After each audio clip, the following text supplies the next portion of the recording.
राधे राधे दोस्तों, हमारे YouTube channel पर आप सबका बहुत बहुत स्वागत है। आज मैं आप लोग को सुनाने वाली हूँ बुधवार व्रत की कथा। समतपुर नगर में मधुसूदन नामक का एक व्यक्ति रहता था। वह बहुत धनवान था।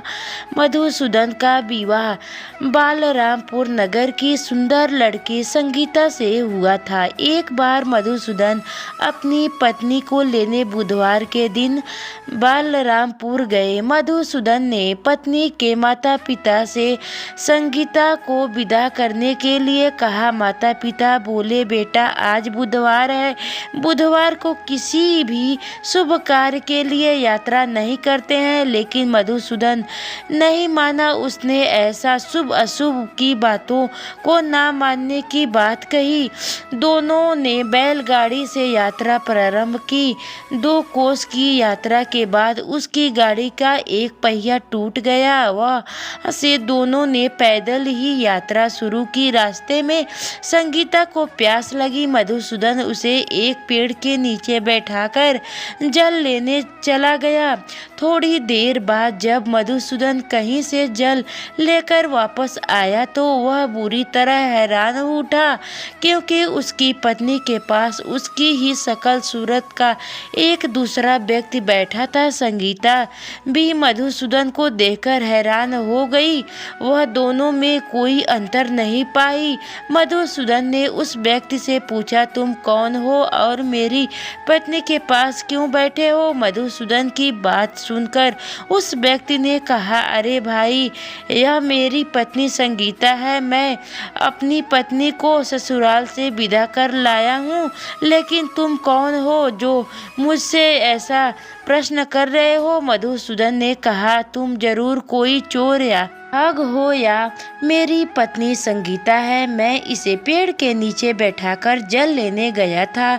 इस पर उस व्यक्ति ने कहा, अरे भाई, झूठ तो तुम बोल रहे हो। संगीता को प्यास लगने पर जल लेने तो मैं गया था। मैंने तो जल लाकर अपनी पत्नी को पिला भी दिया। अब तुम चुपचाप यहाँ से चलते बनो, नहीं तो किसी सिपाही को बुलाकर तुम्हें पकड़वा दूंगा।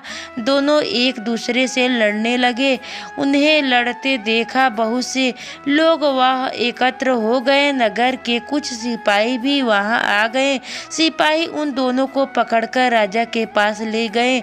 सारी कहानी सुनाकर राजा भी कोई निर्णय नहीं कर पाए। संगीता भी उन दोनों में से अपने वास्तविक पति को नहीं पहचान पाई।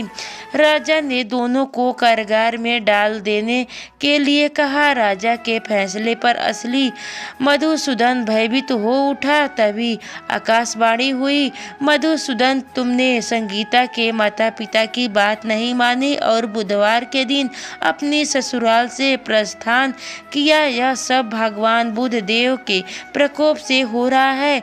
मधुसूदन ने भगवान बुद्ध देव से प्रार्थना की कि हे भगवान बुद्ध देव, मुझे क्षमा कर दीजिए। मुझे बहुत बड़ी गलती हुई है। भविष्य में अब कभी बुधवार के दिन यात्रा नहीं करूंगा और सदैव बुधवार को आपका व्रत किया करूंगा। मधुसूदन के प्रार्थना करने से भगवान बुद्ध देव ने उसे क्षमा कर दिया। तभी दूसरा व्यक्ति राजा के सामने से गायब हो गया। जब राजा और दूसरे लोगों इस चमत्कार को देखा कर हैरान हो गए। भगवान बुद्ध देव की इस अनुकंपा से राजा ने मधुसूदन और उसकी पत्नी सम्मानपूर्वक विदा किया।